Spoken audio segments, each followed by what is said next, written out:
I'm too tall for that. Good morning. I'm Reverend Michelle Scott-Huffman. My pronouns are she and her. I'm the minister here at First UU. I am a middle-aged white woman with short, spiky, slightly brown, mostly gray hair, wearing gray pants and a red plaid shirt, as I often do. Throughout the month of November, we've been exploring the theme of change together, beginning with a message from Sherry Buchanan on how we can bring about change through the democratic process, right before we headed to the polls this month.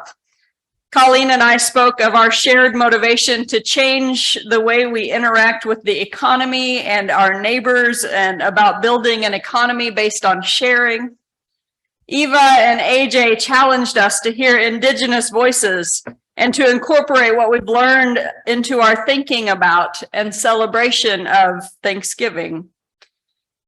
And it's a good thing the month is almost over, because I suspect many of us are feeling a good bit of resistance to change about now. As I began to think about a message on our resistance to change a few weeks ago, my mind kept going to the same place over and over again, a smelly junior high science classroom, where we heard about Sir Isaac Newton's first law of motion: a body at rest tends to stay at rest unless acted on by an outside force.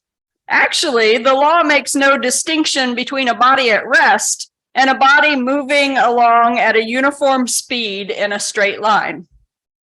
In both cases, without an outside force, the body will tend to keep doing what it's doing, whether that is sitting still or just moving along a prescribed path at a uniform speed. And while I know that this law is about physics, I think it's probably true in other planes of human experience as well. Mentally, physically, emotionally, economically, spiritually, we humans have a tendency to find a path that works for us, to get comfortable there, and to stay, leading to a kind of inertia that can keep us stuck in circumstances or even systems that are no longer, or maybe never were, the best for us or others. And in case you're worried that I'm taking too much liberty with Sir Isaac's scientific work and daring to apply it to an emotional or spiritual realm, you should know that he did it first. Did you know that in addition to being a scientist and mathematician, Newton was a Bible scholar and theologian? And that his radical, some would say heretical, theology almost cost him his professorship at Cambridge. Maintaining his chair on the faculty at Cambridge would require him to complete the ordination process within the Anglican Church. But he was a bit too open about his qualms with the church's theology and wouldn't qualify for ordination. But it turned out that with the help of the Cambridge chaplain, Newton's professorship was granted exemption from holy orders for perpetuity by the king himself. Now, I suspect that not much of Newton's theology would be embraced by folks in this room today, especially his prediction of an apocalypse in the year 2060. But you might be glad to know about his general Scolium, which was attached as an appendix to his major work, the Principia, in 1713. Dr. Stephen Snoblin, writing for the Newton Project, introduces it by saying, "The general Scolium contains an excursion into natural theology and theology proper. In this short text, Newton articulates the design argument, which he fervently believed was furthered by the contents of his Principia, but also includes an oblique argument for the Unitarian concept of God, an implicit attack on the doctrine of the Trinity, which Newton saw as a post-biblical corruption," about which I fully agree with Sir Isaac. It seems it was important for Newton to express that the physical world can be observed is impacted by divine forces that can't. Among his volumes of theological treatise are statements like, "This most beautiful system of the sun, planets, and comets could only proceed from the counsel and dominion of an intelligent and powerful being. And these are things which cannot be explained in few words, nor are we furnished with that sufficiency of experiments which is required to an accurate determination and demonstration of the laws by which this electric and elastic spirit operates." What is this? Sir Isaac Newton giving a nod to mystery? In some ways, I think it's a nod to our seventh principle, named here this morning.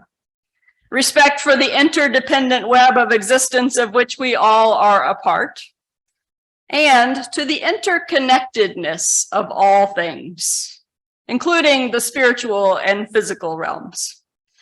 Now, we could talk for a really long time about Newton's writings, both scientific and theological, and about how those two things are not mutually exclusive. But for now, let's get back to the concept of inertia, and how sometimes our resistance to change keeps us from growing and learning and stretching ourselves to live into new ways of being in just and supportive communities and relationships with one another, and in particular with people who are different from us. Now, I've always thought it interesting that resistance to change is sometimes most evident in religious or spiritual communities, whose mantra is often, "That's the way we've always done it." Side note, as a church planter, I learned that it actually only takes 3 weeks for a community to lean into, "That's the way we've always done it." What puzzles me about this phenomenon is that the primary goal of just about every religious and spiritual tradition is transformation. I think our individual intent is generally transformation too, or at least growth. I don't think anyone decides to become a part of a church or other spiritual or religious community to maintain the status quo in their life. But somewhere along the line, inertia sets in. A body at rest or moving in a straight line at a uniform speed tends to stay that way unless acted on by an outside force. I've had a number of conversations with friends in their later years lately who have said in one way or another, "I have to keep doing the work, because if you're not growing, you're going backwards, because the world keeps moving and evolving with or without us." So what are the forces that may overcome inertia? What are the forces that may open us to change, to doing something different, to a shift in our outlook? First, we might look at the psychology of change. James Prochaska and Carlo Di Clemente introduced stages of change in the late 1970s that still seem accurate today. As I describe the 6 stages, I want to invite you to think of a change that you've either been trying to make lately, or that you've been invited to make and just aren't sure about. Maybe this is some kind of justice issue, or perhaps it's a change you need to make in your own life for your health or other kinds of well-being. So hopefully you have something in mind to serve as a reference point for the stages of change. Here they are. Pre-contemplation. When we are either ignorant of some facts or in denial of them. The difficulty here is that if you haven't moved past this stage with your particular challenge, you may not be able to see or name that you are in a pre-contemplative stage. Next is contemplation, which may be a period of ambivalence or conflicted emotions. Preparation is the stage where we collect necessary information or maybe even experiment with small changes, incremental changes that might get us to the place where we think we're trying to go. And then action. where we take direct action toward a stated goal, often with the help of social support systems, such as the one we have in this room. Then maintenance. Maintenance of the new behavior and avoiding the temptation to relapse. And then, unfortunately, sometimes the circle closes with relapse, which can bring with it feelings of disappointment and failure and starts us back at the beginning of the cycle.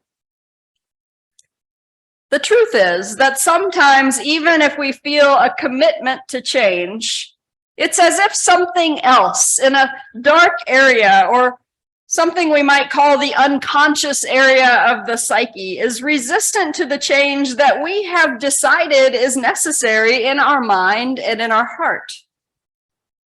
Resistance then means that even if we are highly motivated and have the best intentions, we fight against changes at a psychological level.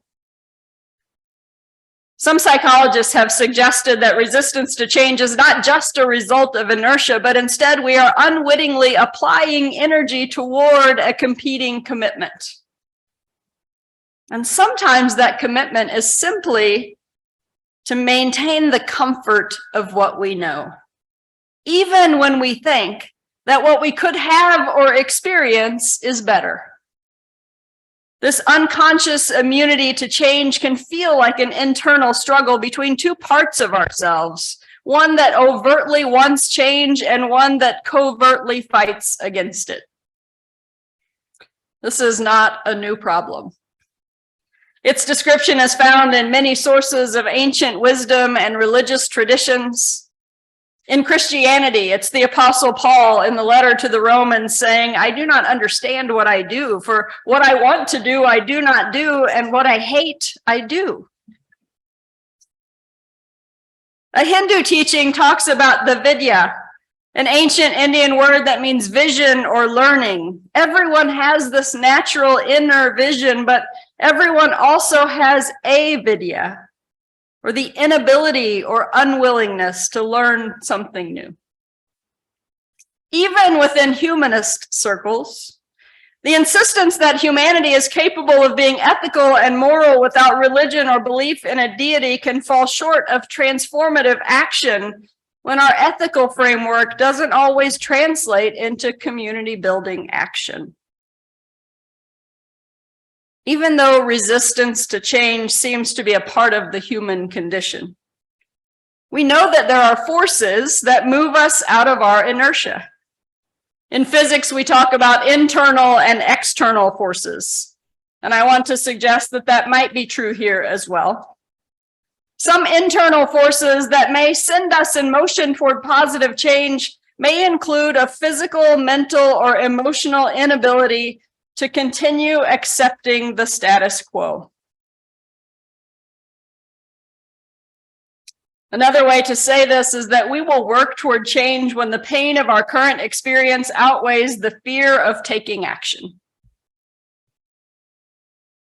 Some say other internal forces that might move us to change include boredom, spiritual growth, and feelings of compassion or empathy toward others. Likewise, there are external forces that might move us toward change that include, I think, first and foremost, education. For example, my family hasn't purchased fireworks since I learned that fireworks made in China, where most of them are made, are produced by both child labor and forced labor. It was simply something I had never given thought to. But once I knew, I couldn't imagine any reason to continue with that practice. That felt easy and like something I could do without question. Unfortunately, my internal resistance is stronger with regard to changes I need to make in my electronics purchases. Also made with child and forced labor. Maybe you can relate. Sometimes knowing the complexity or downright abuse and terror involved in some of the industries and actions we support isn't enough to overcome the inertia. And that's shocking and upsetting, but true. And it's due to those competing commitments that I talked about earlier. And so we need more and more forces to come into our lives to help us make the changes that we want to make, that we need to make. And sometimes it's that supportive community around us that helps us to get ourselves in places where we meet up with those forces that we might not otherwise experience if we stayed in our own bubble. More broadly, external forces may be social, cultural, economic, political, technological. Our recent experience with a worldwide pandemic, with the resources of the greatest technological offerings ever available to us, helped us not just adapt to some of the changes we experienced, but to learn from them as well.